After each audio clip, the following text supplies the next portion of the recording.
Bonsoir, mesdames et messieurs. Bienvenue à l'espace culturel et universitaire juif d'Europe. Dans ce lieu que certains d'entre vous ne connaissent pas, vous trouverez un espace de culture, certes, un espace d'enseignement également, un espace juif dans lequel s'expriment toutes les dimensions de la culture juive, dans lequel s'expriment également toutes les dimensions de la civilisation juive, au travers de ses activités, au travers de ses cours. Dans ce bâtiment, vous avez le principal Ulpan d'Europe. Ulpan, c'est un centre d'apprentissage de l'hébreu, avec près de 600 élèves par an qui viennent apprendre l'hébreu moderne. Mais vous avez également un certain nombre d'activités culturelles dont j'espère que nombre d'entre vous découvrirez tout au long de l'année.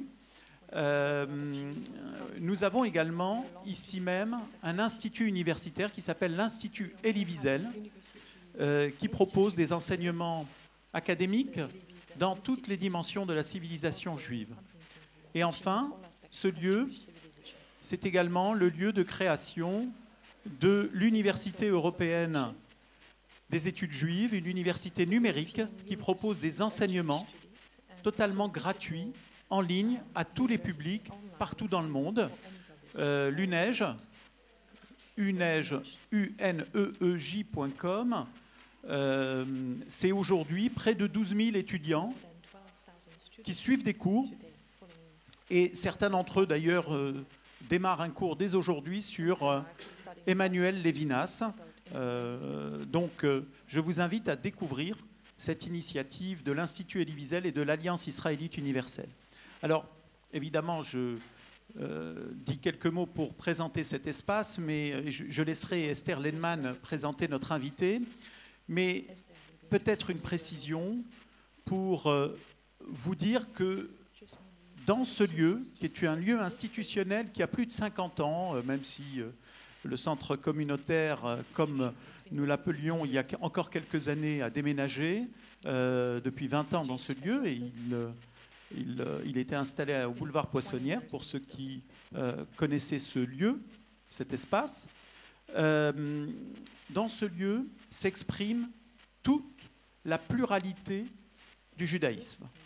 Et nous avons le privilège d'accueillir tous ces courants, toutes ces tendances qui font la richesse du judaïsme français en particulier.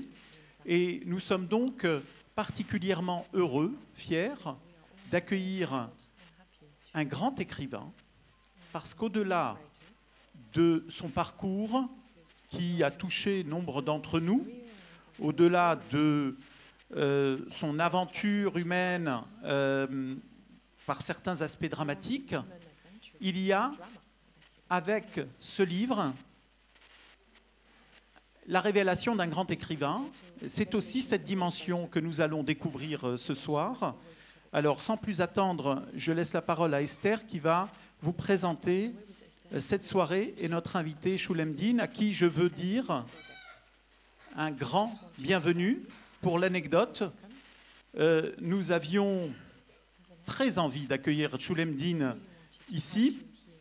Il y a quelques mois, le rendez-vous n'a pas pu avoir lieu, et je voudrais remercier son éditrice en France, les éditions Globe, Valentine Gay, de sa persévérance et de sa bienveillance pour nous permettre d'organiser cette soirée. Et donc, Shulem, bienvenue dans cet espace juif. Et sans plus attendre, c'est à vous. Bon, maintenant que Gad vous a fait l'article sur ce lieu merveilleux, d'abord, effectivement, welcome Shulem. Et surtout, bravo pour... il marche pas? Le micro marche pas? Si. Le micro marche pas? Checking the microphones. Si, bon. Oui, non? Peu importe. Donc, félicitations, parce que ce livre vient de recevoir le prix Médicis Essai. Et il y a une minute, j'ai demandé à Choulemdine s'il avait été surpris. Il m'a répondu. I was absolutely astonished. I was on a list with, I think, very notable French writers. I did not think for one second that that this book would win it. J'ai été complètement abasourdie. Il y a tellement d'excellents auteurs français. Je n'ai pas pensé une seule minute que ce livre pouvait gagner ce prix. Alors, merci à tous d'être là. Nous avons organisé effectivement cette soirée un petit peu rapidement, puisque Choulem est revenu à Paris pour recevoir ce prix, à l'occasion de ce prix, ce qui fait que nous avons le plaisir de le recevoir ce soir. Et j'en profite pour vous présenter sa traductrice, Marguerite Capel, interprète. Sa traductrice est dans la salle quelque part. Elle est là, voilà, ça c'est la traductrice, et voilà son interprète, Marguerite. Alors, Choulem, je vais vous présenter très rapidement. Né à Brooklyn en 1974, donc il a un peu plus de 40 ans. Il a grandi dans une famille dans le milieu chassidique, mais je vais préciser d'emblée, parce qu'il en parle dans son livre, mais il n'en parle pas énormément. Ses parents étaient des Baalei Teshuvah. Alors, pour ceux qui ne le savent pas, ça veut dire que, enfin, je ne sais pas s'il y a des gens dans la salle qui ne le savent pas, c'était des gens qui n'étaient pas religieux et qui sont revenus à la religion. À l'adolescence, Choulemdine entre dans une yeshiva chassidique, mais si j'ose dire ultra chassidique. Alors, je ne sais pas quel est le terme. Est-ce qu'on parle de famille chassidique? What is the word you use?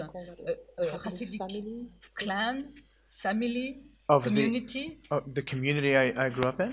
What is the word? You use the word community. Oh, the Skveras, you mean? The Skvera community? That particular sect. D'accord. Yeah. Oh, you call it a sect. I didn't. Yeah. J'osais pas parler d'une secte. No, not in a negative way. Not in a negative way. Donc, dans le chassidisme, vous avez plusieurs grandes familles et qui généralement portent le nom de la ville où elles ont pris naissance. Et donc, la communauté qu'il a rejoint quand il était adolescent s'appelle Skver. Et du nom de la ville où elle a été fondée, c'est en Biélorussie, c'est en Lituanie? Skvera, Ukraine. En Ukraine. En Ukraine. Donc c'est une communauté qui est née en Ukraine et qui porte ce nom et qui s'est installée aux États-Unis après-guerre. Comme toujours dans ces milieux ultra-orthodoxes et chassidiques, à 18 ans, on lui organise un mariage, un chédour, un mariage arrangé. Il épouse, et on en reparlera tout à l'heure, il se marie, il a 5 enfants. Toute la famille vit dans une ville qui s'appelle New Square, qui est une ville de 7000 habitants, un village, une petite ville de 7000 habitants, à une 50aine de kilomètres au nord de New York, et qui a une particularité, c'est que c'est 100% chassidique. C'est une ville qui a été fondée dans les années 50, quand le Rebbe est arrivé, je crois qu'il s'est installé aux États-Unis. Il a acheté une ferme, un terrain, une grande ferme américaine. Il a installé sa communauté là. Et avant qu'on parle du livre, je voudrais que vous nous racontiez New Square. Well, first of all, thank you all for being here. Thank you, God, for hosting this, and of course, thank you, Valentine and Anne and Karine, who was such a wonderful translator, and she earns at least a huge part of credit for this award. I haven't been able to judge it myself, but I heard that the translation was superb. And thank you, Esther, for doing this. to describe New Square.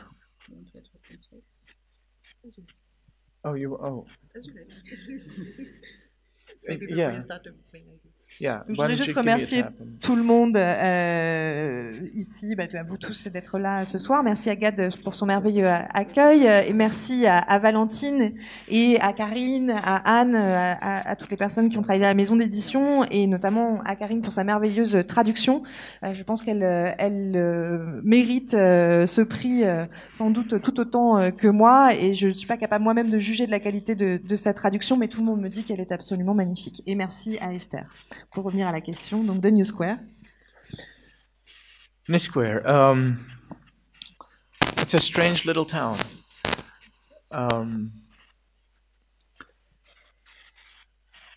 It's almost I don't like to be too harsh about it, but it's in many ways it's almost a theocracy, a mini theocracy. It's a little village that is controlled entirely by the religious authorities within that community.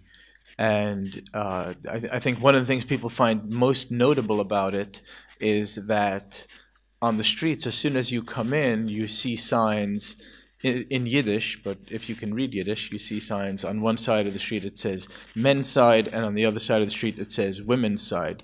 Men and women don't even walk on the same side of the street in that village. So that's sort of a visual, so visually arresting as soon as you come into the village. And as Esther said, it is 100% Hasidic. It is 100% Hasidic and probably also 100% Skver Hasidic, or at least 95% Skver Hasidic, and the other 5% are secretly non-Skver. They might be Belz or Satmar or Vishnitz, but they don't say it because it's really that homogeneous. I'm not so. Should we stop right here? Yeah. Okay. Yeah. New Square est une drôle de petite ville. Je ne veux pas donner le sentiment de la juger trop durement, mais c'est quasiment en fait une mini-théocratie.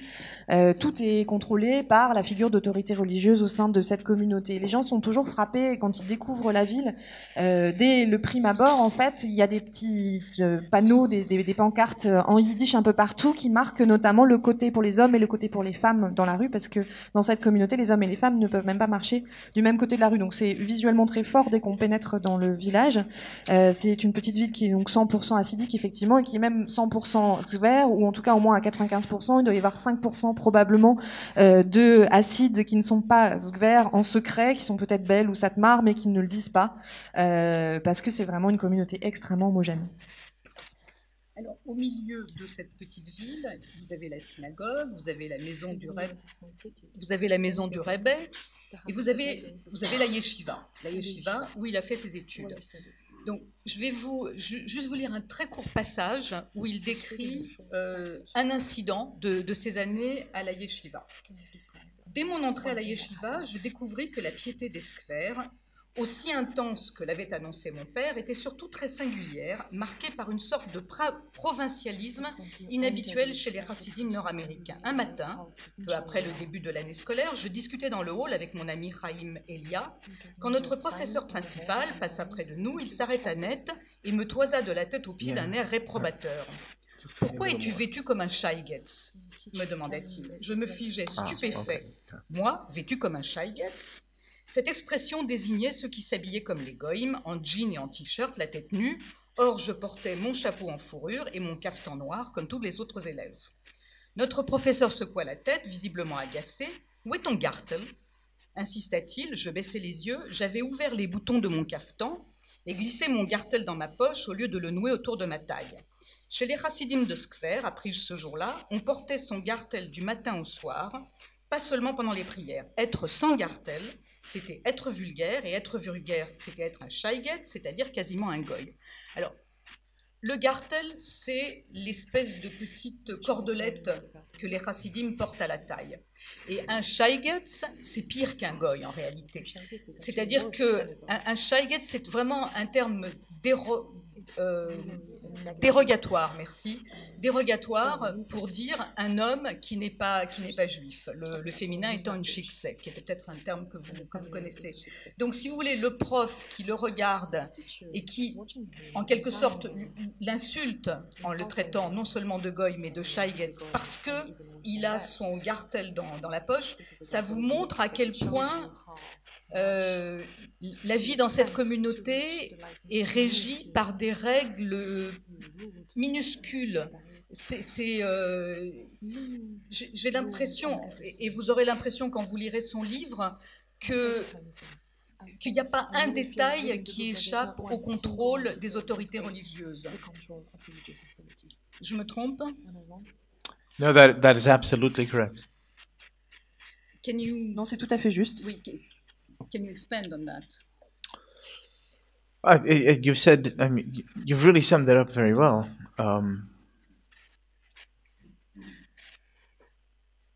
I mean, this particular aspect, that is one of the defining characteristics of this particular community, the amount of control, and this is actually an interesting point, that this is what makes the Skvera community, which was the community I was part of, different from some of the other Hasidic and other ultra-Orthodox communities, because other communities also have problems with being very restrictive.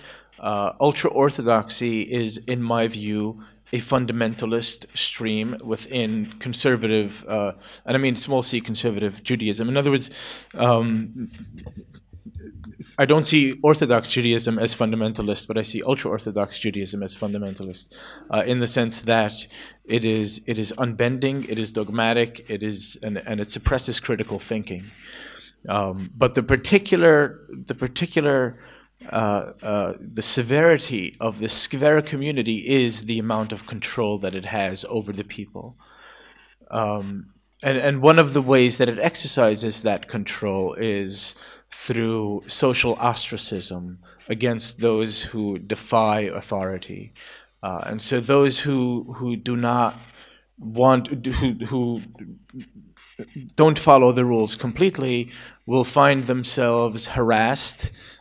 They will find their car windows smashed. They will find their tires slashed. They will find rocks thrown through their windows, the windows of their homes, and they will sometimes be subject to physical violence. And this will be done not officially, but it will be done by members of the community, and the official leadership will always be able to say, we don't condone that. But they're able to send the right messages that say we don't condone it, but if someone should choose to act on their own, we will not condemn that either. Vous avez extrêmement bien résumé la situation. Ce qui est vraiment très spécifique à cette communauté, à la communauté Skver, c'est justement ce degré de contrôle qu'elle a sur ses membres. C'est ce qui la différencie sans doute d'autres communautés hassidiques ou ultra-orthodoxes. D'autres communautés sont aussi extrêmement restrictives. Pour moi, les ultra-orthodoxes sont une forme de courant fondamentaliste au sein du judaïsme conservateur. Je ne considère pas le judaïsme conservateur comme fondamentaliste, mais les ultra-orthodoxes aussi, parce qu'il y a cette dimension vraiment extrêmement inflexible des règles, ce dogmatisme et cette opposition totale à toute pensée critique. Et ce qui est vraiment spécifique à cette communauté Skver, c'est justement ce degré de contrôle, jusqu'où il pousse ce degré de contrôle sur les gens, et ça se traduit notamment par une forme d'ostracisme social, c'est-à-dire que tous ceux qui défient l'autorité de la communauté, des leaders de la communauté, tous ceux qui ne suivent pas peut-être strictement les règles peuvent faire l'objet de harcèlement. On va briser les fenêtres de leur voiture ou leur crever les pneus, on va lancer des cailloux même dans les fenêtres de leur maison. Certains d'entre eux vont parfois subir des violences physiques.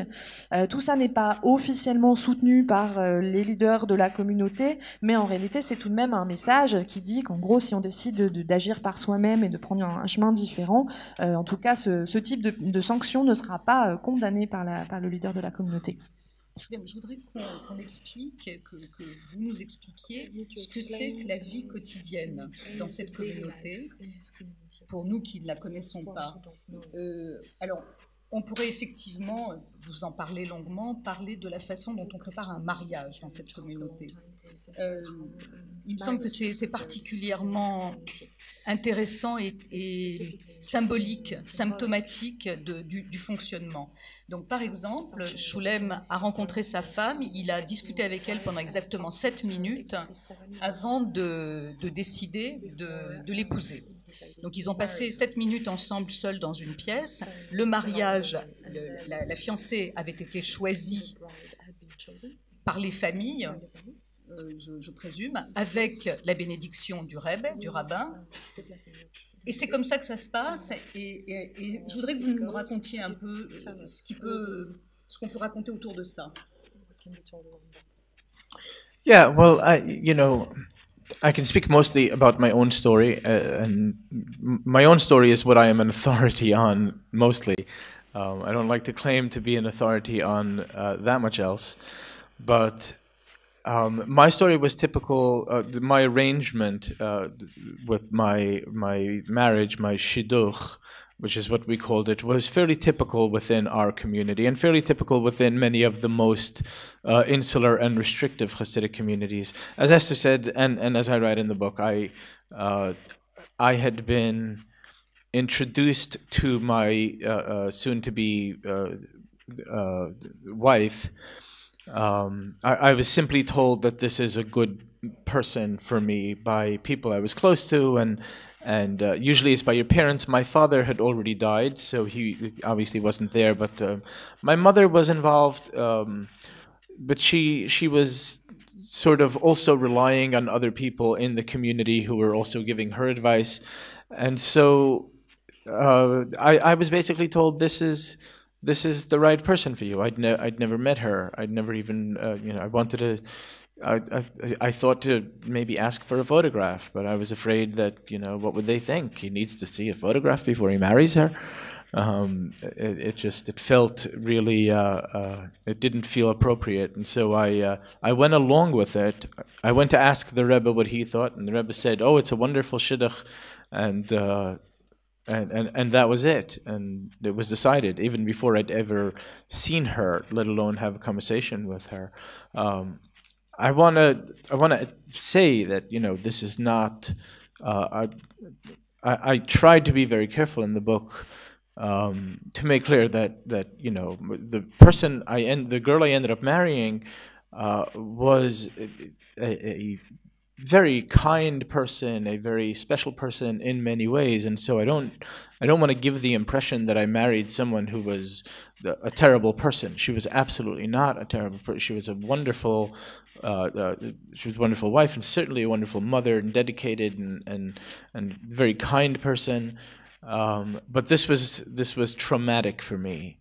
When I went through this process, this was probably one of the first instances where I felt completely deprived of choice, and it would have a very, very lasting impact. Some people have asked me, if you would have met your wife on the street, would you have married her? And that's a very interesting question. It's possible that I would have, but because I went into this marriage, it's possible if I'd seen her, encountered her somewhere, in a bar or in a bookstore or in a coffee shop, and we had a conversation, I would have liked her, and we would have gone on a date, and we might have gotten married. But because I had gotten into this marriage with the feeling of there being absolutely no choice whatsoever, it felt constraining throughout the entire period of our marriage. I will just add, I want to make clear that while this was true for me, and this was true for many, many of my friends, and this is true in many of the ultra-insular Hasidic sects, this is not necessarily exactly the case for everyone in every Hasidic community. And even within the Hasidic community that I was in, there are families who do things differently. So I want to be careful just not to paint with too broad a brush. And I will say also... Yes, okay. I'm afraid I'll forget my train of thought. But I'll add one more thing after.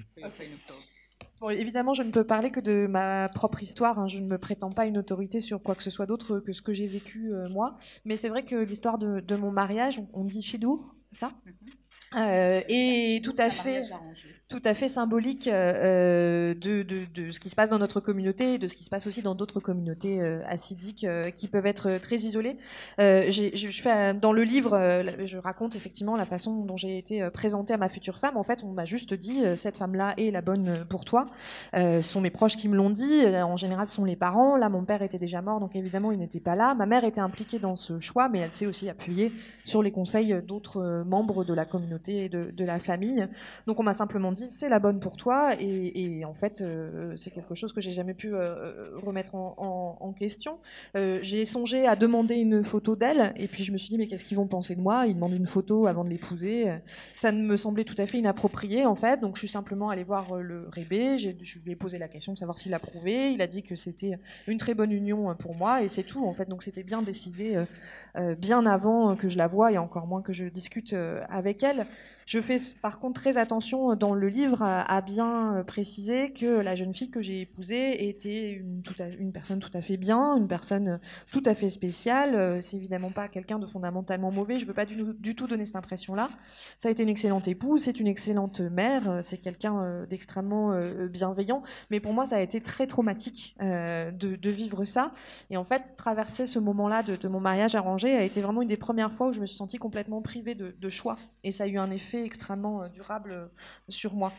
Il y a des gens qui m'ont demandé si vous aviez rencontré cette jeune femme dans la rue, est-ce que vous auriez pu finir par l'épouser? C'est une question assez intéressante. Il est tout à fait possible que oui.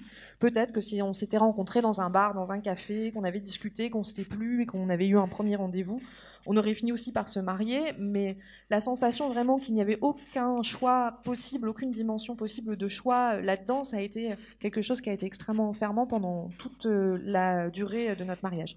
Et cette histoire-là, elle est vraie pour moi, elle est vraie pour beaucoup de mes amis, elle est vraie pour beaucoup de gens dans des sectes hassidiques extrêmement isolées. Après, je ne veux pas du tout généraliser, c'est pas forcément vrai pour tout le monde dans toutes les communautés hassidiques, y compris dans la mienne, il y avait des familles qui pensaient différemment, donc je veux vraiment faire attention à pas donner l'impression que je généralise à absolument tout le monde. I just want to ask, is this okay for the audience, or should I give shorter responses so that we can get translation sooner? Est-ce que vous préférez qu'il fasse des réponses plus courtes pour avoir les traductions? Non, they're happy. It's good? Okay. Let me just a comment. Vous verrez dans le livre, il y a plein de détails sur la façon dont on prépare un jeune homme au mariage, sachant qu'il n'a aucun contact avec une fille depuis l'âge de 13 ans. Ils sont complètement, c'est des groupes qui vivent de façon complètement séparée.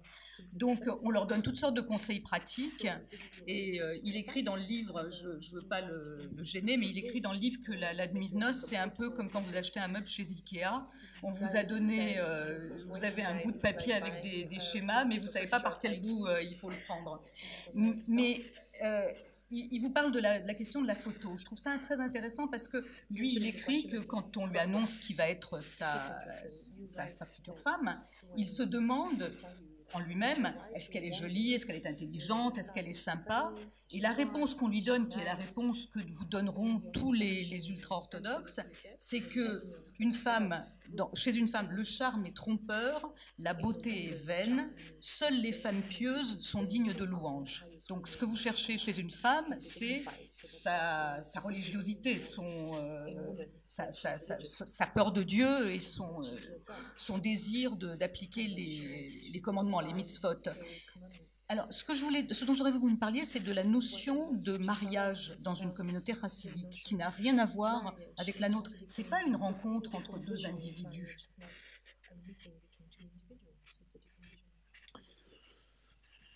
Yes, I mean, it's certainly not a romantic arrangement. The idea of a romantic marriage doesn't exist. But I mean, we have to recognize that romantic marriage is fairly new in history. Historically, and I'm not the history expert here. I'm sure there are people in this room who know a lot more about human history than I do. But marriage is essentially was, for most of human history, probably more of an economical arrangement than anything else. And so I think, the idea that the Hasidic community has this kind of outmoded way of doing it might seem sort of unique to a religious culture, religious group, but it's not particularly religious. It's that they still see this as being the most practical in a way that human beings at a time all saw that. But of course, I mean, there are purposes for it. I don't think they're strictly religious purposes. It's true that they would say, what do you need? You just need your wife to be a God-fearing woman and a good wife and mother. Those are the words they say. and they mean it to some degree, but they also are. It's also very important to the community that people get married in a way that is streamlined, that is arranged for. That you don't have people not getting married. The community has an interest in families being created and stable families being created, and for families to be created almost by consensus. In that, this is not overt. This is it's not explicit.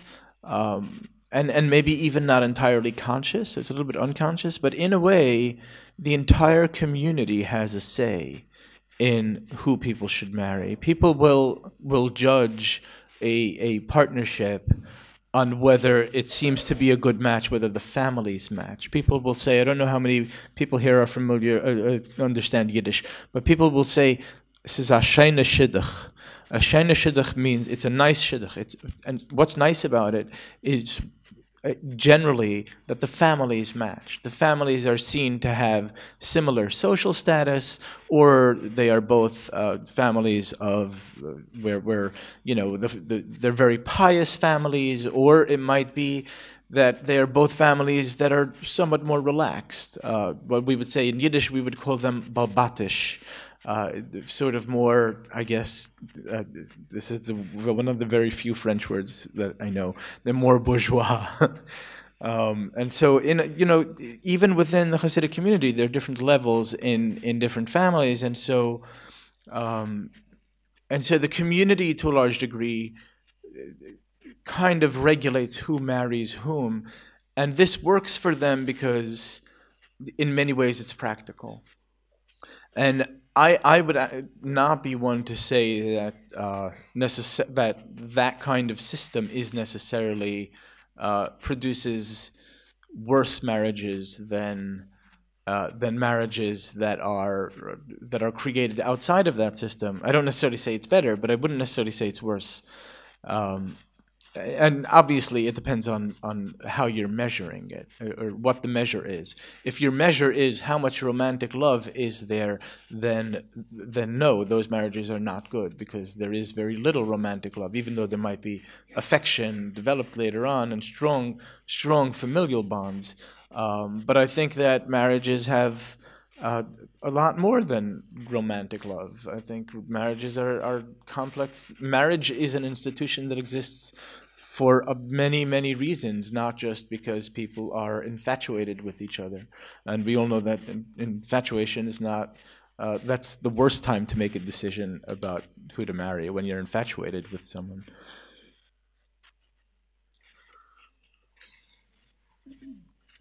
Bon, en tout cas, ce qui est certain, c'est que l'idée d'une union romantique est une idée qui n'existe pas dans le mariage dans les communautés hassidiques, mais ça n'a rien de neuf, en fait. Il y a certainement ici d'autres gens qui sont plus spécialistes de l'histoire humaine que je ne le suis moi, mais en fait, c'est une idée finalement très très récente, l'idée du mariage romantique, alors que dans l'histoire humaine, le mariage a été avant toute chose un arrangement économique en premier lieu. Et c'est pas spécifique, même si la façon sans doute dont ça se passe au sein des communautés hassidiques peut paraître particulièrement démodée et vraiment à l'ancienne. C'est pas uniquement lié à cette culture-là, et c'est pas uniquement d'ailleurs lié finalement aux faits religieux. C'est simplement aux faits religieux, c'est que c'est une communauté qui conserve cette vision extrêmement pratique de l'arrangement du mariage et qui a perduré pendant très longtemps dans l'histoire humaine. Donc c'est vrai que les autorités religieuses vont vous dire qu'il faut choisir une femme qui craint Dieu, qui va être une bonne épouse, une bonne mère. C'est les mots qu'on utilise pour la décrire, et sans doute ils y croient à un certain point, mais en fait il y a aussi tout simplement un intérêt à arranger les mariages pour être sûr déjà que tout le monde va trouver chaussure à son pied, que personne ne restera pas marié, et pour s'assurer, dans l'intérêt de la communauté, qu'il y ait la création de familles qui soient stables pratiquement par consensus. C'est pas explicite, c'est peut-être même un petit peu inconscient, mais en fait toute la communauté a son mot à dire sur qui épouse qui. Et c'est finalement une manière de construire des associations, des partenariats, d'associer des familles de la meilleure manière possible. Quand le Rebbe m'a répondu que c'était un bon shidar pour moi, une bonne union, ça voulait dire que les familles étaient bien assorties. Ça peut être d'un point de vue du statut social qui est similaire, ça peut être parce qu'on est deux familles très pieuses, ou au contraire deux familles un peu plus détendues là-dessus. Donc en yiddish, famille barbatiche, traduit en français dans le texte, peut-être par plus bourgeoise. Il y a différents, même au sein d'une même communauté hassidique, il y a différents degrés de religiosité, il y a différents types de familles, et donc il va y avoir cette régulation par la communauté de qui épouse qui, tout simplement parce que ça a des aspects pratiques. Et ça produit pas forcément de pires mariages que les mariages qui sont conclus autrement. Ça dépend en fait des critères d'évaluation de ce qui fait un bon mariage. Si le critère d'évaluation c'est la présence effectivement de l'amour, ce seront sans doute pas des bons mariages parce qu'il y a des liens, il y a de l'affection qui se crée, mais c'est pas forcément les mariages dans lesquels il y a le plus d'amour. Mais en fait, il y a beaucoup d'autres raisons de se marier. L'institution du mariage existe depuis bien longtemps pour bien d'autres raisons que celle d'être obsédé et pris par quelqu'un. Et d'ailleurs, on ne prend pas forcément les meilleures décisions du monde quand on est pris de quelqu'un. Avant de vous laisser, de vous transmettre la parole, il y a une dernière chose que je voudrais aborder. Vous décrivez, Shulem, vous décrivez à plusieurs reprises ce que vous appelez Atish. Atish viatish. Atish viatish. Alors, Atish en yiddish, c'est une table, tout bêtement. Dans le... Is it just square or is it all Hasidim? No, all Hasidim. Alors, dans le langage chassidique, Atish, c'est une rencontre autour du Rebbe. Et c'est un dîner, un repas autour du Rebbe. C'est pendant Shabbat, c'est pendant les fêtes. Et le rituel est immuable. On apporte énormément à manger. Le Rebbe touche 2-3 cuillères de soupe si c'est de la soupe, deux petits morceaux de poulet si c'est du poulet. Et ensuite, il partage sa nourriture avec tous les chassidim qui sont présents. Et il y a des prières, et il y a des chansons. Et c'est un moment de grande piété. Même, je crois qu'on peut parler d'extase. J'imagine qu'il n'y a que des hommes. There are women that you can't see. Donc les femmes sont là-haut, cachées. On a l'impression, quand vous en parlez dans votre livre, que ces moments-là, pour vous, à un moment dans votre vie, justifiaient toutes les frustrations de la vie quotidienne. The Tish was very important.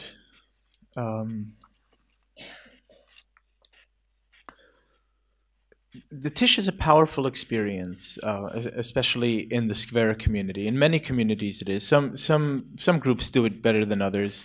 I think we did it the best. You still say we. Yeah, I still say we. Sometimes.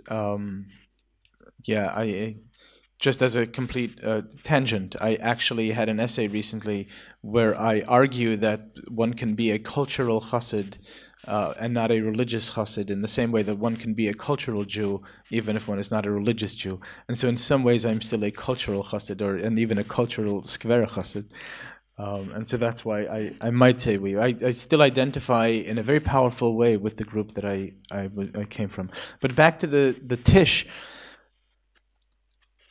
The most important thing that I would say about that is when I left that community, the most powerful thing that I felt lacking was the experience of gathering in communion with people in that particular format where you engage all your senses together with the same single focus.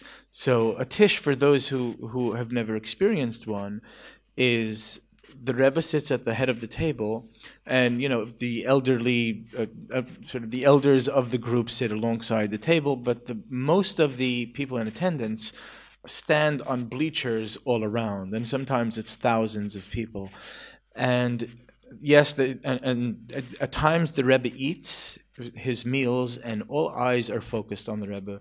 But then there's a lot of singing and dancing, as Esther mentioned, and when there are thousands of people singing together one song, and they are moving in rhythm to that one song, and they are holding hands together and moving together to that one song, and all are focused on the same one individual at the head of the table. Let's set aside the cultish personality, the cultish aspects of that, which obviously exist. But let's set that aside for a moment. There's something incredibly powerful in having your every single sense, your sights, your sounds, the tactile senses, even the smells, all engaged together with that one very, very particular focus. And it might be a very powerful song, and people are dancing to it. There is something about that experience that when I left, I wondered, where do secular people do? Where do other Jews who are not Hasidic, where do they get experiences like this? And it was hard for me to believe that these experiences cannot be replicated elsewhere.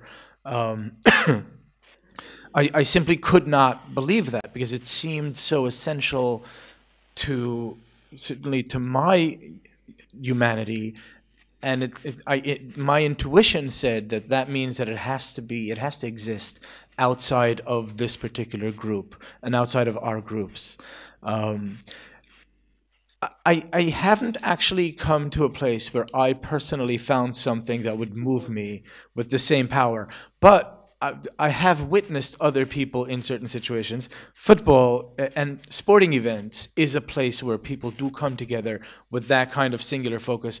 But I think sporting events are sometimes, 50,000 people together who don't know each other, which is different when you have 10,000 people who actually are really close to each other, and they're almost like family, and a very large group. But and not only do they know each other, but they know each other in every aspect of their lives. When people come to a football game, they live completely different lives outside of the football stadium. The one commonality they have is the love for football. But when you're at a tish, you are with these people in so many aspects of your life. But I think a sporting event captures some of that. Rock concerts, to some people, I think can have that effect. I know people who used to be Grateful Dead fans, and they became religious, and they would say that the Hasidic Tish was for them a very similar experience to a Grateful Dead concert. I don't know if there are any Deadheads here who can maybe want to sort of speak to that, but yes. Yeah, we can stop right here. Je vous précise qu'il est un peu jet-lagué parce qu'il arrive droit de New York. Donc ça explique le fait que parfois il se laisse emporter dans ses explications. Yeah, well, I get carried away all the time, but when jet-lagged, I have an excuse. Je me laisse souvent emporter, il y a pas le jet lag sert d'excuse. Donc le tish est effectivement extrêmement important, c'est une expérience extrêmement puissante, en particulier dans la communauté Skver, dans beaucoup d'autres communautés, mais certaines le font mieux que d'autres.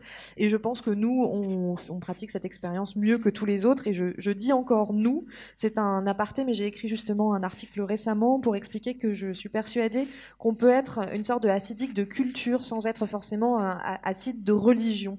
De la même façon qu'on peut être juif de culture sans être forcément de religion juive, et moi je me considère encore culturellement comme appartenant à la communauté hassidique, et plus précisément à la communauté Skver, et je m'identifie encore très fortement à ce groupe auquel j'ai appartenu longtemps. Et effectivement, quand j'ai quitté la communauté, le tish, ça a été vraiment la chose la plus puissante dont je me suis dit qu'elle allait me manquer, parce que cette façon de se rassembler, cette communion en fait de milliers de personnes ensemble, où tous les sens de ces personnes sont focalisés sur une seule et même chose, c'est quelque chose d'extrêmement fort. Pour ceux qui n'ont jamais vu ce type d'événement, en fait, le rébé est donc au bout de la table. Les gens plus ou moins importants dans la communauté vont être à la table avec lui, mais surtout, la plupart des gens, et parfois sont vraiment des milliers de personnes, vont être assis sur des bancs tout autour, et tous les yeux sont rivés sur le rébé. Tous les esprits sont concentrés sur une chanson, sur une danse, et donc quand des milliers de personnes chantent ensemble, bougent en rythme ensemble, se tiennent les mains sur une chanson, se concentrent tous sur cette même personne au bout de la table, c'est quelque chose d'extrêmement puissant. Si on met de côté l'aspect culte de la personnalité autour du Rebbe, c'est vraiment quelque chose d'extrêmement fort, où tous les sens, la vue, l'ouïe, le toucher, l'odorat, etc., sont concentrés autour de la même chose. Et je me suis demandé, quand j'ai quitté la communauté, je me suis demandé, mais où est-ce que les gens qui ne font pas partie de ce type de communauté trouvent ce genre d'expérience? Où est-ce que les laïcs trouvent ça? Où est-ce que les juifs qui ne sont pas assides trouvent ça? Ça me paraissait en fait impossible de croire que ce type d'expérience ne puisse pas exister ailleurs, parce que ça me paraissait vraiment complètement essentiel à mon humanité. Donc mon intuition me disait qu'il devait y avoir d'autres formes. Moi, j'ai pas encore trouvé l'espace où je ressens une expérience aussi forte que le tish, mais j'ai vu d'autres gens qui trouvent ça par exemple effectivement dans le foot, qui trouvent ça dans le sport, même si c'est quand même pas tout à fait la même chose pour moi, parce que un match de foot, ça peut rassembler 50 000 personnes dans une grande ferveur, mais ce sont des personnes qui ne se connaissent pas. Donc c'est très différent d'un tish qui rassemble quelques milliers de personnes qui sont tellement proches que c'est pratiquement les membres de la même famille et qui se connaissent par ailleurs dans tous les autres aspects de leur vie. C'est ça qui est très différent quand on est dans un stade pour un match. En dehors du stade, on peut avoir une vie extrêmement différente. On n'a pas forcément d'autres points communs que cet amour pour le football, alors que le tish rassemble vraiment des gens qui se ressemblent par tous les aspects de leur vie. Mais quand même, le sport peut être un endroit où on trouve cette expérience-là. Les concerts de rock peuvent l'être aussi pour d'autres. Par exemple, je connais quelques fans des Grateful Dead qui qualifieraient sans doute ça de religion et qui compareraient sans doute leur expérience d'un concert des Grateful Dead avec le tish. S'il y a des fans ici, ils peuvent éventuellement appuyer cette idée. Ce qu'il a dit plus précisément, si je peux me permettre, Marguerite, c'est qu'il a des amis qui étaient des fans de Grateful Dead, qui sont devenus religieux et qui comparaient leur expérience pendant les concerts des Grateful Dead à ce qu'ils éprouvaient pendant le tish. Une question follow-up, une question de suivi. Je voudrais que vous nous parliez de la position du Rebbe, parce qu'on a un peu tendance à confondre Rebbe et Rabbi, Rebbe et rabbin. Un Rebbe, c'est un rabbin, mais c'est beaucoup plus qu'un rabbin. Est-ce qu'on peut parler de gourou?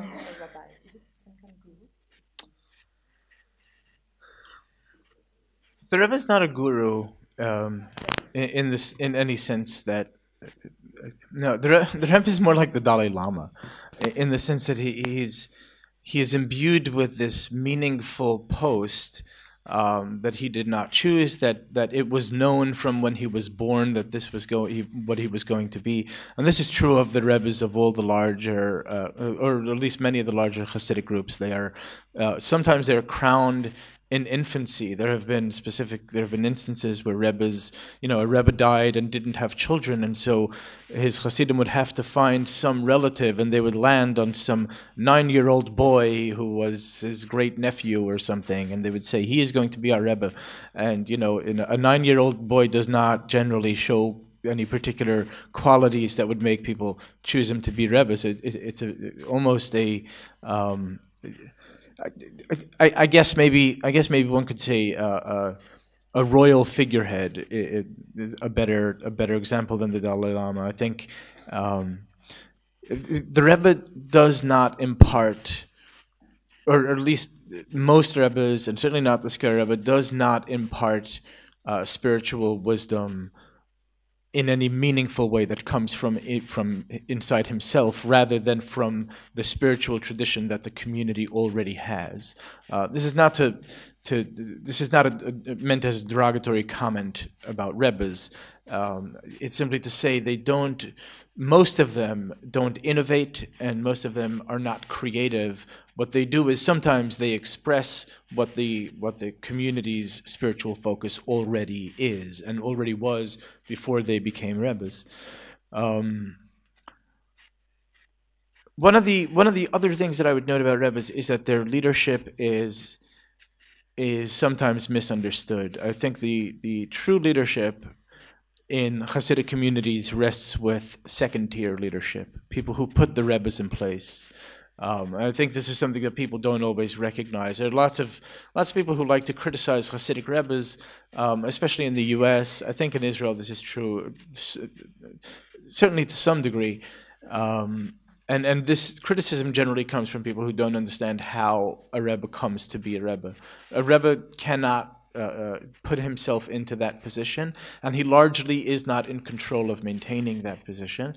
He is also happens to be very often, certainly in the case of the Skver Rebbe, probably many others, sometimes the most sheltered person within a very sheltered community. Because sometimes even in a sheltered community, if you're an individual, you can do as I did, get into your car, and when no one's looking, go to the public library.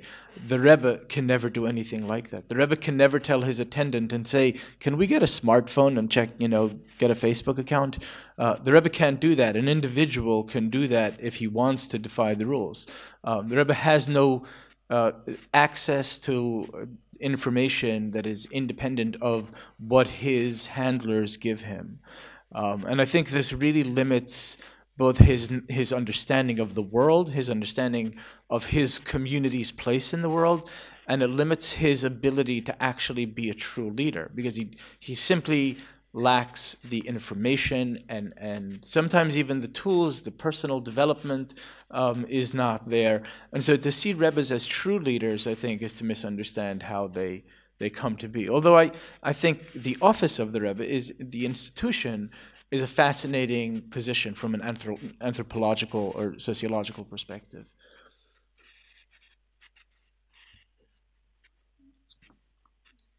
C'est plus que comme des gourous, c'est plutôt un petit peu comme le rôle du Dalai Lama, en fait, parce que c'est une fonction qui n'est pas choisie. On sait depuis la naissance, en fait, que le Rebbe va devenir Rebbe. C'est vrai, en tout cas, pour les Rebbes de toutes les grandes communautés hassidiques. Parfois, d'ailleurs, ils deviennent même Rebbe tout très très jeunes. Quand un grand Rebbe va mourir et qu'il n'a pas d'enfant, on va trouver un membre de sa famille qui va peut-être être parfois un petit neveu de 9 ans, et c'est lui qui va devenir le Rebbe. Donc, c'est vraiment pas, évidemment, à l'âge de 9 ans, pour les qualités qu'on peut démontrer qu'on est choisi pour devenir le Rebbe de la communauté. C'est plutôt quelque part un petit peu comme les personnalités des familles royales, en fait. Et la plupart des Rebbes, en tout cas pour les Skver, n'ont finalement aucune sagesse spirituelle particulière en eux-mêmes de par leur propre personnalité. En fait, ils expriment celle que la communauté a déjà, ils expriment la spiritualité de leur communauté. C'est pas du tout pour sembler négatif à leur sujet, mais la plupart ne créent pas grand-chose, la plupart n'innovent pas vraiment, ils expriment la spiritualité qui existait déjà dans leur communauté. Et c'est souvent en fait un leadership qui est mal compris. Leur position en fait de chef de communauté est assez mal compris, parce que finalement ceux qui sont réellement en position de pouvoir, ce sont plutôt ceux qui sont tout autour dans les rôles secondaires et qui choisissent en fait qui va être le Rebbe. Et c'est vrai aux États-Unis, c'est sans doute vrai aussi, je pense, en Israël. La plupart des gens qui critiquent en fait les Rebbes sont ceux qui n'ont pas forcément justement la connaissance du processus qui aboutit à leur désignation et comment ils le deviennent. Ce sont des fonctions en fait qu'on ne choisit pas, ce sont des fonctions qu'ils ne contrôlent pas non plus, sur lesquelles ils ont très très peu de contrôle. Finalement, dans des communautés qui sont déjà très isolées, ce sont des gens qui sont encore plus isolés au sein de ces communautés. Un membre de ce type de communauté peut, comme je l'ai fait, prendre sa voiture et décider d'aller dans une bibliothèque. Un Rebbe ne pourra jamais le faire, il ne va jamais pouvoir demander à son assistant de lui acheter un smartphone pour pouvoir se créer un compte Facebook. Donc vraiment, les Rebbes n'ont absolument aucun accès à une information indépendante, donc ils ont une vision extrêmement limitée du monde, ils ont forcément une vision extrêmement limitée de la place de leur communauté dans le monde, et ça limite leur capacité à être de véritables dirigeants pour leur communauté. Ils n'ont pas les informations qu'il faut pour ça, ils n'ont pas les outils qu'il faut pour ça.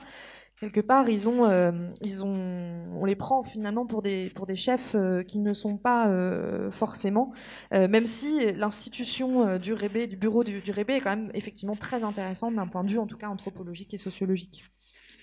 Moi, j'aurais encore plein de questions à poser, mais je crois qu'il est temps de passer à vous. Est-ce que c'est OK si je prends 2 questions de suite et puis on lui demandera de répondre de façon... Bon, Madame la première, Monsieur ensuite. Madame au fond. Tu vas prendre le micro ? Oui, c'est mieux. Alors, ce thème des sortants, qui est de plus en plus abordé depuis quelques mois en France, en tout cas on en entend plus parler dans les médias, donc c'est ce qui avive... Vous appelez ça des sortants ? Oui, alors sur France Culture on les a appelés comme ça, et sur i24 aussi, et donc ça m'interroge beaucoup. On en parle énormément alors qu'il y a quelques années on n'en parlait pas. La question est la suivante, est-ce que dans cette petite ville étrange, est-ce qu'il y a eu d'autres hommes qui ont marché dans vos pas ou qui vous ont devancé? Et aussi, y a-t-il des femmes qui sortent? Monsieur, Jeff va se retourner. Hi, Shulem. Gabriel Schulman. I'm very happy to see you in real. I read your book last summer, and I was really amazed by your book. Attendez, vous me posez un problème existentiel. Ah, okay. Parce que lui, il vous comprend, mais du coup, il y a plein de gens dans la salle qui ne vous comprennent pas. Oui, j'ai lu votre livre cet été. Je me suis senti très proche de vous, du coup, et je suis très content de vous voir en vrai, en chair et en os. Et ma question est la suivante. J'essaye d'être religieux moi-même, même si bon, j'essaye d'être religieux. On a une expression en français qui dit « jeter l'eau du bain avec le bébé ». Non, c'est le contraire. Jetez-le, pardon. Je suis un peu... Oui, j'ai essayé de la faire. Jeter le bébé avec l'eau du bain. Baby in the bathwater. Voilà.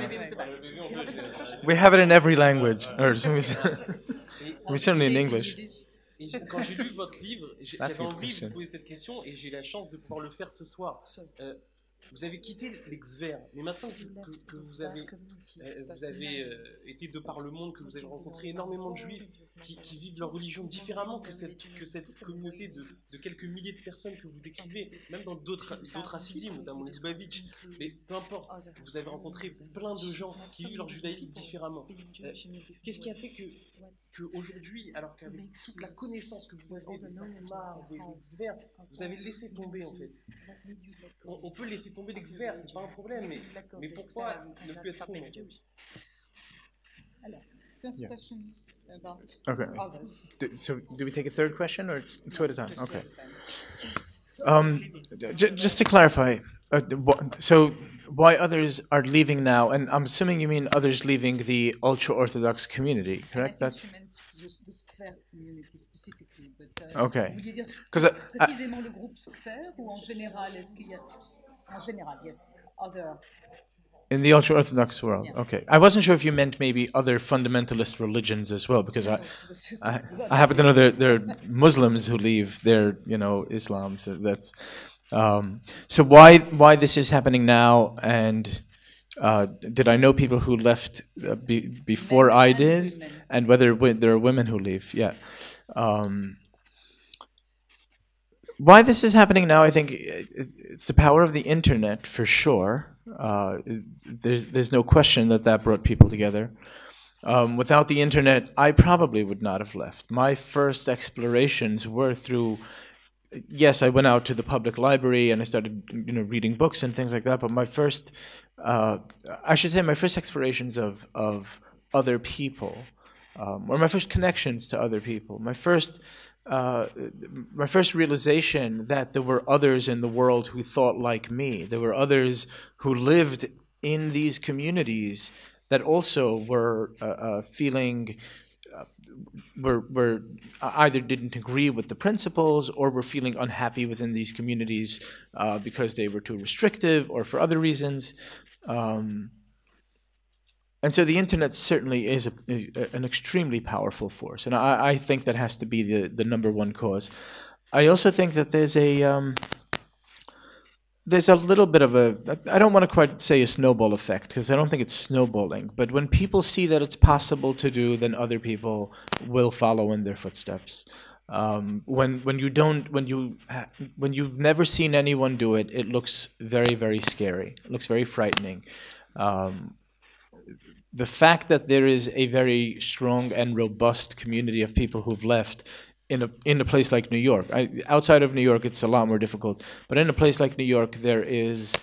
We have an organization called Footsteps, which exists to provide support for people who have left the ultra-Orthodox world and provide a sense of community, which is probably the most important thing.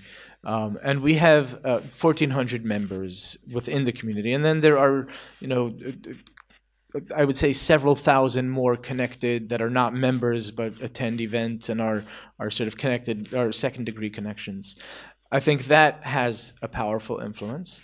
I think also I am not the only one to have written a book about my experiences. There have been others. There have been books written. There have been films made. There was just a powerful film on Netflix called One of Us, which shows the story of 3 subjects leaving the ultra-Orthodox world Two of them I'm very good friends with, and I helped out a little bit as a consultant with the producers. So just want to put that out there. I'm plugging the film, but women. The question was, are there any women? Right. But you're asking about what's causing it. So I think all of these things together are having an effect. I did not know many people who I didn't know anyone who left before I did. So it was a very, very isolating experience. Whether there are women who leave, yes, many women who leave. At Footsteps, we used to have a very a distorted ratio. It used to be something like, I'd say 65% men, 35% women. But over recent years, it's become something more like 50-50. Women obviously have different challenges. Men have educational challenges because boys are required to study Torah and religious studies. They get very, very poor secular education. The girls just happens to get a much better secular education, so they're a little bit better equipped when they leave. They also have tremendous challenges, but they're a little bit better equipped. But women also, because people marry so early, there are children, and for men, it's sometimes easier to leave even if you're married. I mean, it's difficult then, but for women, it's even harder. And it's particularly hard. It's particularly difficult because the community is going to fight you for those children and try to get custody. And that's the subject of one of the subjects in One of Us. Who had to go through that. And so there's a lot of fear, but not just the fear, it's also the practical implications of leaving when you have custody of children are a lot bigger and a lot more challenging. And so I think since Footsteps started a family services division, I think that is something that created the ability to even out and to have women join the community and also have support services that are particularly geared for women and families. And I had been pushing for that for a very long time, because for a long time we hadn't been focusing on that because it's tremendously resource intensive. It costs a lot of money, and we have a partnership with a legal services organization that provides free representation in the secular courts for people for women who are fighting for custody. And so these things cost a lot of money, and so it took a long time till we were able to actually get it together. But once we had, then we saw more. Yeah. Just so that she can translate. Oh, right. Okay. You keep forgetting. I keep forgetting that. My apologies. Donc pour clarifier, la question était posée sur les gens qui quittent la communauté Skver. Je ne parle pas forcément pour l'ensemble des gens qui quittent des communautés fondamentalistes dans différentes religions. La question était aussi de savoir pourquoi maintenant Internet joue un rôle évidemment très très fort, parce que Internet rapproche les gens. Moi-même, sans Internet, je serais sans doute pas forcément partie. Évidemment, j'ai commencé par aller à la bibliothèque, à lire des livres, etc. Mais la première fois que j'ai pu vraiment aspirer à un autre monde, me lier, me connecter à d'autres gens, et surtout prendre conscience qu'il existait des gens comme moi, en fait, dans ces communautés qui n'étaient pas forcément d'accord avec tous les principes, qui n'étaient pas forcément heureux dans ces communautés parce qu'elles étaient trop restrictives, etc. Ça a été vraiment grâce à Internet, donc je pense que la cause numéro 1 qui explique ce mouvement récent, c'est ça.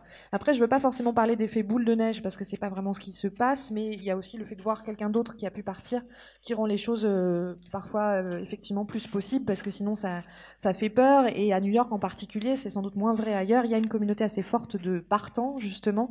Il y a une organisation qui s'appelle Footsteps, où je suis très impliquée, qui soutient les gens qui quittent ces communautés ultra orthodoxes, et qui apporte aussi justement le sentiment d'appartenir quand même à une communauté juive. On a 1400 membres, mais aussi plein d'autres gens qui gravitent autour, et on rencontre, du coup, il y a d'autres gens en fait qui ont vécu des expériences similaires à la mienne, et il y a des livres qui ont été écrits, il y a des films qui ont été faits. Il y en a un qui a été produit récemment par Netflix qui s'appelle One of Us, qui raconte l'histoire de 3 personnes qui ont quitté quitté une communauté ultra-orthodoxe, dont 2 sont de très bons amis, et j'ai servi un petit peu de consultant sur ce film. Mais de ma communauté en particulier, en fait, j'ai quasiment pas connu de gens qui étaient partis avant, donc c'est vrai que c'était une expérience qui a été d'un grand isolement pour moi. Mais chez Footsteps, il y a des gens qui sont partis, et il y a des femmes aussi. Au tout début où l'organisation a commencé à agir, le ratio était peut-être de 65% d'hommes pour 35% de femmes. Aujourd'hui, on est plus à 50-50, même si évidemment les défis auxquels elles font face sont différents. D'un certain point de vue, du point de vue éducatif, elles sont mieux outillées en fait, parce que les hommes doivent étudier en permanence la Torah, et donc finalement les femmes ont accès un petit peu davantage à une éducation qui peut leur permettre de s'en sortir dans le monde extérieur. Par contre, le fait que les gens soient mariés si tôt dans ces communautés signifie que très souvent il y a des enfants, et c'est ce qui rend aussi difficile le fait de partir, encore plus difficile sans doute pour les femmes, parce que parfois la communauté va même carrément les affronter pour garder la garde de ses enfants. C'est le sujet autour d'un des personnages dans One of Us, et c'est évidemment encore plus compliqué quand il est question de la garde des enfants. C'est pour ça que je pousse au sein des organisations de soutien aussi à ce qu'on développe davantage de services vraiment pour justement les familles, pour ces problématiques-là. C'est compliqué, ça prend du temps parce que ça coûte extrêmement cher, mais pour que les femmes puissent justement partir dans les communautés, on met par exemple en place des partenariats avec des services juridiques qui vont les accompagner quand elles vont devoir aller devant les tribunaux, se battre pour la garde de leurs enfants. Vous le verrez dans le livre quand vous le lirez, les communautés font pression et interviennent devant les tribunaux pour enlever la garde des enfants aux parents qui quittent la communauté. C'est son cas, lui d'ailleurs. Et puis les enfants aussi, après, refusent de voir les parents. Il y a un prix quand même émotionnel très fort à ce.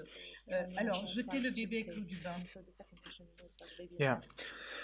The baby in the bathwater question is a very important question.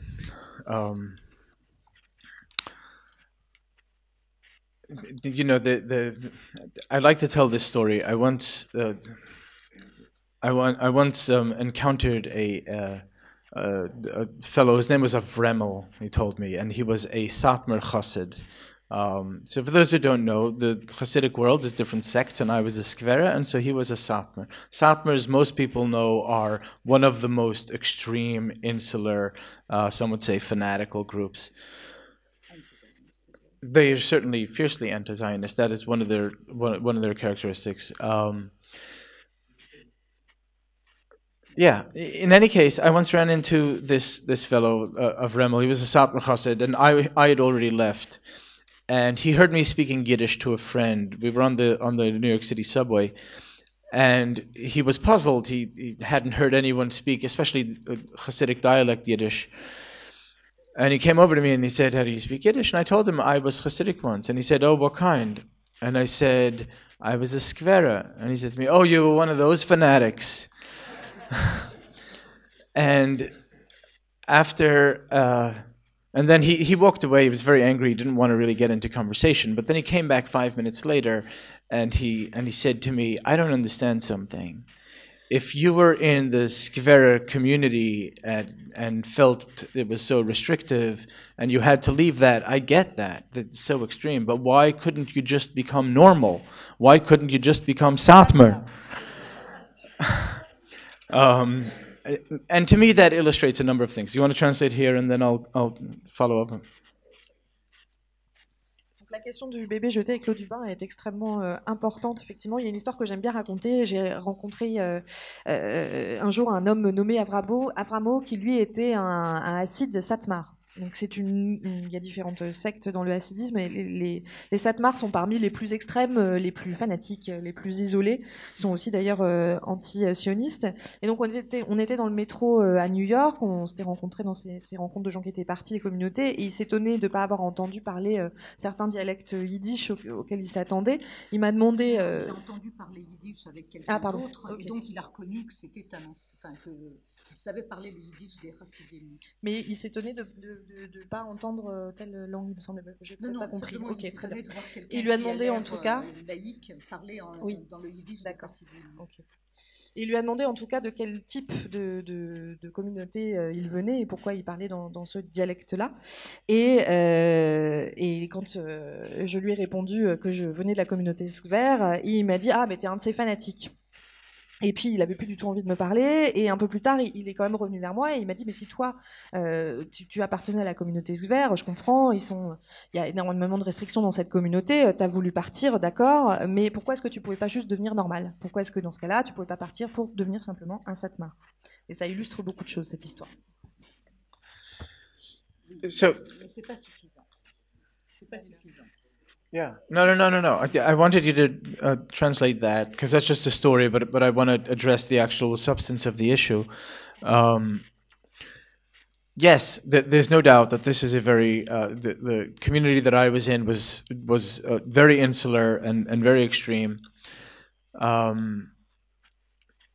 And I should say that there was a time when I had explored other streams of Judaism. There was a time when I was really looking into modern Orthodoxy. I was fascinated by Rav Soloveitchik and his writings and thinking that maybe that's where I could find some place that is philosophically, a Judaism that is philosophically robust. So I did my explorations. But the reason I tell this story is because I think it demonstrates to what degree we sometimes think that where we are is the moderate position, the normal position. And I get this question a lot. I think everyone who's left gets this question and gets the question in this with the phrase "the baby and the bathwater," and it's a legitimate question. But I think that the question fundamentally misunderstands the process that most people go through when they reject ultra-Orthodoxy, especially when you reject it on I think to say reject it philosophically is a little bit maybe slightly pretentious, but rejecting it because you really feel like the fundamentals don't work for you. The dogmas are things you can't embrace. What happens is not so much a rejection of this particular community or this particular lifestyle or these particular leaders, but what happens is there's a complete erosion of trust, a complete breakdown in trusting authority, in trusting texts, in trusting traditions. There's a complete erosion of trust in the idea that there is wisdom out there that someone can give me. And so what happens to so many who leave, and what happened to me, is that you have to dig down to the very, very bottom and build up from there. And when you dig down to the bottom and say, you have a tabula rasa, you have a blank slate, and you're trying to build up your value system, you have to build up anew what is right and wrong. You have to build up what is meaningful to you in the world. And sometimes you don't build it up to a place of religion. You build it up somewhere else. I know the philosophical place that I've come to, that I've comfortable with, and it is not with a religious orientation. But that is not true for everyone who leaves. There are people who leave who do find, usually not in orthodoxy. Some do become sort of, they move away entirely and then they move back and are sort of modern Orthodox or maybe somewhat traditional. But there's one community in New York City that is a Jewish renewal community. It's called Romamu. That is very popular with many people who leave the Hasidic community. Somebody once described it to me as a combination between Jewish renewal being a combination between the conservative movement and the Hasidic movement, which I thought was a little cute and maybe has some truth to it. But there's certainly something about the Jewish renewal movement that people have been attracted to. I don't know if people in France know that much about Jewish renewal. It's a movement that was started, or there are a number of supposed founders, but generally Zalman Schachter Shalomi, Rabbi Zalman Schachter Shalomi, is considered the founder of Jewish renewal. And so people do find their way back to religion sometimes. I have found my way back, Jewishly speaking. I have found my way back to a very, very deep attachment to my Jewishness, which for a while, when I was leaving, I wasn't quite sure how I felt about my Jewishness. And now my Jewishness is extremely powerful to me, and to me it is felt as a sense of kinship and a consciousness of history. and I should say a consciousness of history more than just 100 years, because there are too many people, Judaism, their Jewishness is the Shoah and the establishment of the State of Israel. And I think it's important that as Jews, we should have a consciousness of history that goes back 2,000, if you want, 3,000 years, not just a century. And that is where I landed, and that is incredibly meaningful to me. And so the reason I say, we often think we're in the middle. We often think that where we land is the middle, but I have found a place where I think is the moderate position, because I have friends who don't want to call themselves Jewish. And not only do they not want to call themselves Jewish, they want to make it their mission to have everyone in the world stop believing in God. They're militant atheists. I think they are extreme. I think I am normal. And I think people to the right of me are too extreme. So we all think we have the moderate position, but it's not quite like that. So it's those 2 points. There's the moderate position is not necessarily where one might think it is, and B, I have found my way back, maybe not to where anyone else might want it to be, but it's where I want it to be.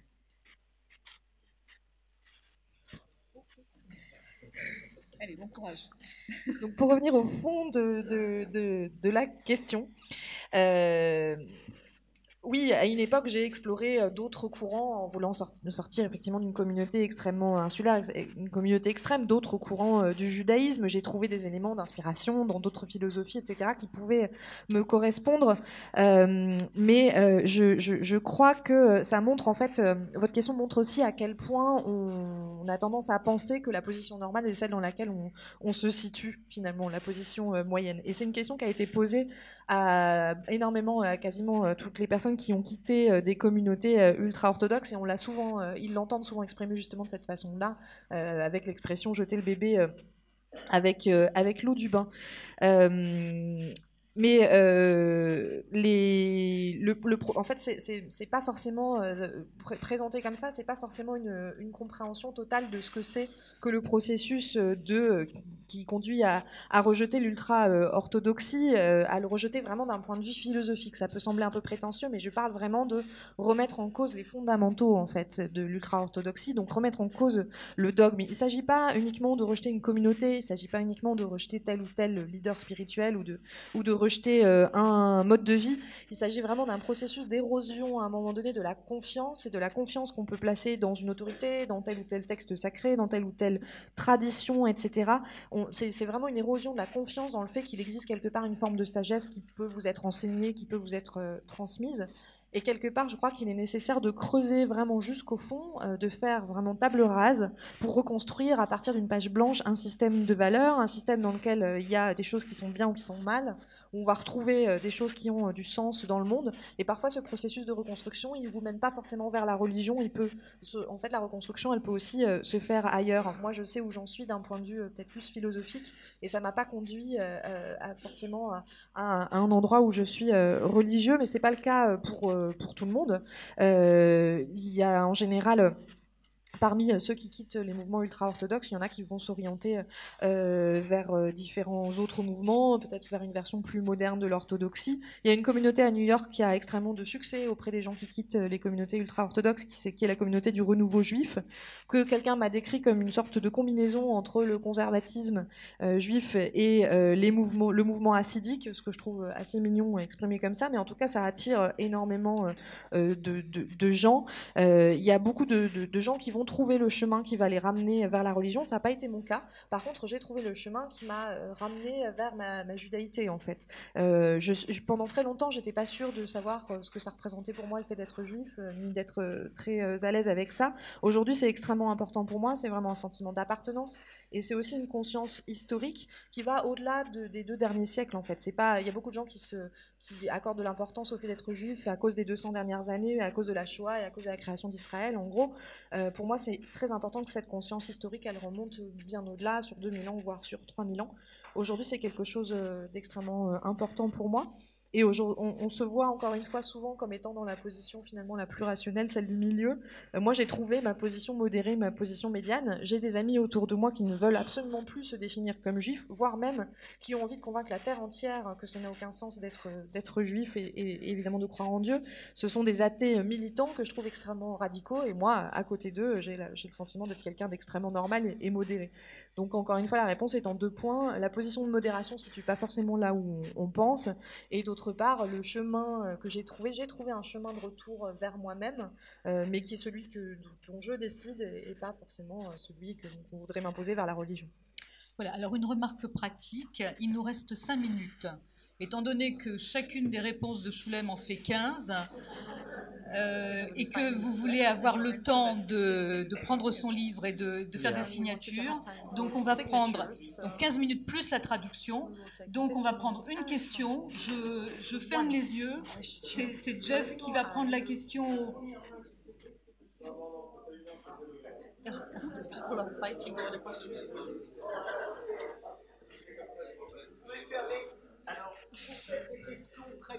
Alors, 2 questions très courtes. Je suis désolée, je peux plus. Après, les je vais la faire très courte. Et si vous saviez le nombre de questions, oui, je vous. We can do 2 questions. I'll keep it shorter. You'll keep it shorter? I'll try. Okay, then there's I'll a try. third one. Bon, alors, allez-y. Je vais la faire très courte pour avoir une réponse très courte. Juste pour savoir, Choulem, est-ce que vous avez eu des nouvelles depuis que vous êtes parti, de votre épouse, de vos enfants et de vos petits-enfants, parce que par rapport au parcours, je pense qu'aujourd'hui vous avez des petits-enfants. Voilà. Attendez, il n'a que 43 ans quand même. She's mentioning the fact that you're only 43. That what? She's saying he's only 43.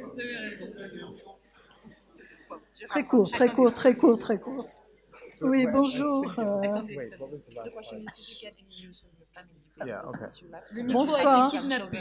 Hein? Le micro a été kidnappé. Non, c'est pas vrai. Bon, une question d'information très courte.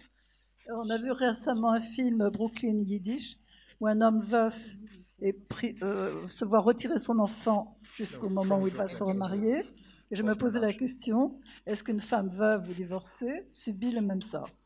Premièrement. Deuxièmement, une remarque qui me revient. Non, très très vite. Je me disais que dans cette communauté, avec la force de pression et en même temps l'enveloppement affectif que vous avez connu, il faut quand même un degré de sublimation extrême pour ne pas basculer dans quelque chose de l'ordre de l'homosexualité, à moins d'en sortir. Bon, là, je pense à Sigmund Freud et le malaise dans la culture. Monsieur à côté de vous. Monsieur court. J'essaierai d'être court, oui. Déjà, la traduction française, j'ai lu le bouquin en anglais, et la traduction française a ajouté quelque chose. Or que le verbe go en anglais, go has a very deep meaning. When your father died, your mother said, he's gone. Hein? And when your youngest son went, you say, he was here a moment ago and now he's gone. And I was very moved by these 2 words. He's gone and your father is gone, she said. My father was dead. Bon, donc une réflexion sur la différence entre le français et l'anglais. Bon, je traduis. Donc, monsieur, soyez gentil. J'ai encore une question derrière. Il y en a plein des questions. Laissez monsieur au fond. Et puis après, c'est terminé. Merci. Je suis intrigué par le positionnement que vous avez trouvé pour vous-même une fois sorti. Et je voulais savoir comment vous gérez les fêtes juives du point de vue familial, du point de vue communautaire ou du point de vue personnel, pour trouver un moyen d'exprimer ce judaïsme à laquelle vous vous trouvez encore très profondément attaché. Okay. Les enfants d'abord. It was the children. I didn't get the second question. I didn't get the second question. Do you know what the second question is? La deuxième question, on n'a pas bien compris. Répondez déjà à la première. All right. Okay. Yeah.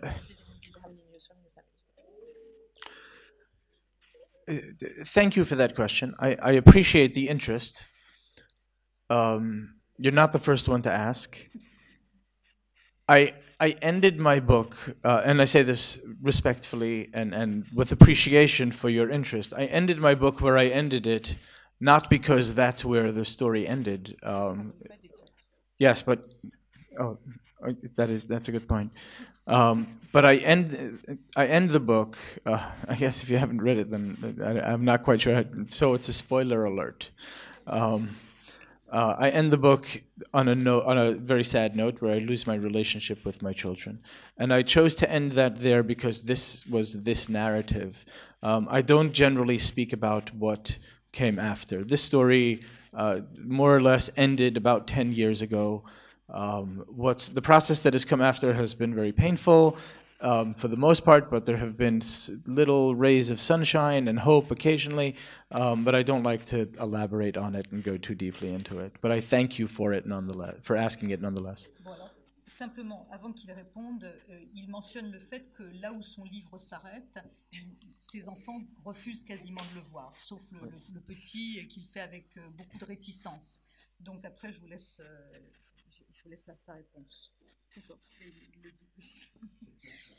Donc, merci pour cette question et merci pour l'intérêt que vous exprimez là-dessus. Vous n'êtes évidemment pas le premier à poser la question, donc je termine effectivement mon livre, pas forcément là où l'histoire s'arrête. En fait, je finis sur une note assez triste où effectivement j'ai perdu tout lien avec ma famille. C'était un véritable choix en fait de pas forcément raconter tout ce qui s'est passé depuis. Ça fait 10 ans maintenant, ça a été un processus qui a été long, qui a été beaucoup empreint de peine et de douleur, mais dans lequel il y a eu aussi des moments un peu plus lumineux et quelques moments d'espoir. Mais en fait, c'est pas quelque chose que j'ai envie de raconter, donc c'est un choix en fait d'avoir arrêté l'histoire à ce moment-là. Il y avait une question sur les fêtes juives. The question about how I celebrate my Jewishness, it's very simple. I never miss a Hanukkah party. Seriously speaking, I for a long time, for a good number of years I didn't, but now when Jewish holidays come around, I almost always mark them. Rosh Hashanah and Yom Kippur. Sometimes I go to the synagogue, sometimes I don't. It depends if I was able to get good tickets or not to a good place. But regardless of that, I am generally aware of a holiday, and I might choose to celebrate it in my own way, but almost always there will be at least holiday dinners with friends for Rosh Hashanah, Sukkot, Pesach. Of course, I will always be gathering with friends in some form or another, and sometimes with family members as well. And so that's how. And occasionally I do go to synagogue Friday night, even as what I would call I refer to myself as a non-believer. But I would have to qualify exactly what I mean, what I do believe, what I don't believe. But broadly speaking, I'm not. I do not believe in what religious people believe, but I sometimes go to synagogue because I find it meaningful to connect to a shared sense of peoplehood and a shared sense of myth. And I find, especially Kabbalat Shabbat, I find it very moving, even from my position of non-belief. And so that is one of the ways that I express it. Je ne rate jamais une fête de Hanouka pour répondre à la question sur ma façon de célébrer les fêtes juives. En fait, pendant des années, je ne l'ai pas fait, je ne les ai pas célébrées, ces fêtes juives, mais aujourd'hui, c'est quasiment tout le temps le cas, que ce soit Rosh Hashanah, Yom Kippour, etc. Parfois, je vais aller à la synagogue, parfois pas, ça dépend. Mais en tout cas, j'ai toujours conscience, évidemment, de ces jours au moment où ils se produisent. Et surtout, j'ai toujours plus ou moins une manière de les fêter avec des amis. On se rassemble sous une forme ou sous une autre, que ce soit donc pour Rosh Hashanah, pour Sukkot, pour Pessah, évidemment. Parfois aussi avec des membres de la famille. Et ça m'arrive de temps en temps d'aller à la synagogue le vendredi soir. En fait, je me décris comme non-croyant, mais ça impliquerait que je précise un petit peu mieux ce en quoi je crois et ce en quoi je ne crois pas. Je ne crois pas, en tout cas, à quoi croient les gens qui se qualifient de religieux, mais je trouve du sens à aller dans cette communion entre les personnes, à aller partager ce moment d'appartenance. Et la prière du Shabbat en particulier m'émeut toujours particulièrement, même du point de vue de non-croyants où je me situe. Voilà, on va remercier, enfin moi je veux remercier Marguerite d'abord, parce qu'elle a bien travaillé. C'était pas facile. Merci à Shulem Din. Nous avons des livres sur le dehors, dans le hall, qui vous attendent. Et Shulem va vous les dédicacer si vous le souhaitez.